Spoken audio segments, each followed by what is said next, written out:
आसपास के जितने भी लोग हैं अच्छी तरह से समझ लें कि अगर किसी ने बदमाशी करी तो उनका कायदे से इलाज किया जाएगा।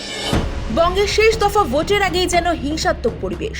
সুষ্ঠু ও অবাধ ভোট করাতে দক্ষিণ 24 পরগনার পুলিশ পর্যবেক্ষকের দায়িত্ব পেয়েই কড়া ভাষায় হুমকি দিচ্ছেন কমিশন নিযুক্ত যোগীরাজ্যের সিংহম অজয় পাল শর্মা। এমনকি প্রার্থীকেও সাবধান করে দিয়েছেন।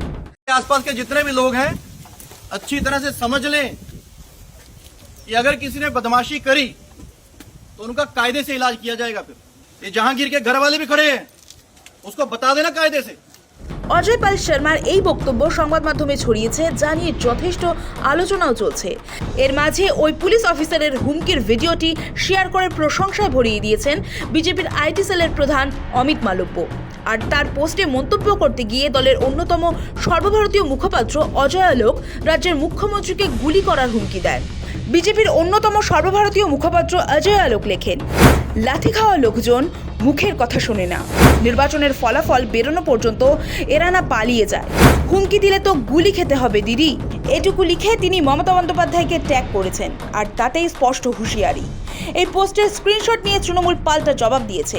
আসলে সোমবার অজয় পাল শর্মার ভাইরাল হওয়া ভিডিওতে দেখা গিয়েছে কেন্দ্রীয় বাহিনীকে সঙ্গে নিয়ে ফলতা তৃণমূল কংগ্রেস প্রার্থী জাহাঙ্গীর খানের বাড়ির কাছে গিয়ে সরাসরি তার পরিবারের উদ্দেশ্যে ধমক দিচ্ছেন জেলার পুলিশ পর্যবেক্ষক। आसपास के जितने भी लोग हैं अच्छी तरह से समझ लें कि अगर किसी ने बदमाशी करी तो उनका कायदे से इलाज किया जाएगा। फिर अगर कहीं से खबर आ गई कि किसी ने कोई खुराफात करने की, किसी को परेशान करने की कोशिश की है, तो फिर उसकी खबर फिर अच्छे से लेंगे हम। ये जहांगीर के घर वाले भी खड़े हैं, उसको बता देना कायदे से। ये बार बार जो खबरें आ रही हैं कि उसके लोग धमका रहे हैं, तो फिर अच्छे से खबर लेंगे, फिर बाद में रोना पछताना मत। এই ভিডিও এক্স হ্যান্ডেলে পোস্ট করেছিলেন অমিত মালব্য, আর তা শেয়ার করেন বিজেপির অন্যতম সর্বভারতীয় মুখপাত্র অজয় আলোক।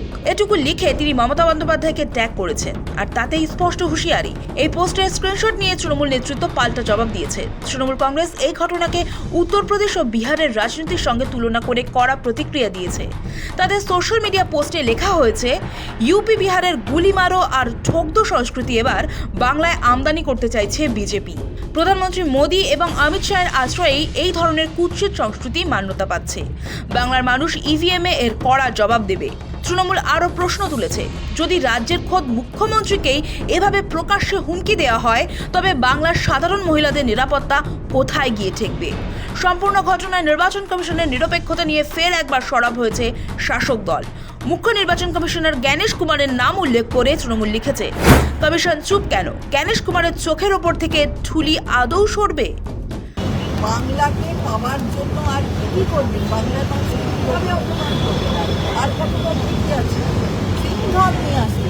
সব মিলিয়ে ভোটের প্রচার শেষ হওয়ার পর যখন শান্তিতে ভোটদান সম্পন্ন হওয়ার কথা, ঠিক সেই মুহূর্তে এই হুমকি বিতর্ক রাজনৈতিক উত্তাপ কয়েক গুণ বাড়িয়ে দিল। ঘটনায় বিজেপি এবং নির্বাচন কমিশন উভয় পক্ষকেই তীব্র আক্রমণ শানিয়েছে জোড়াফুল শিবির। সৌভিক সান্যালের রিপোর্ট, সময়, কলকাতা।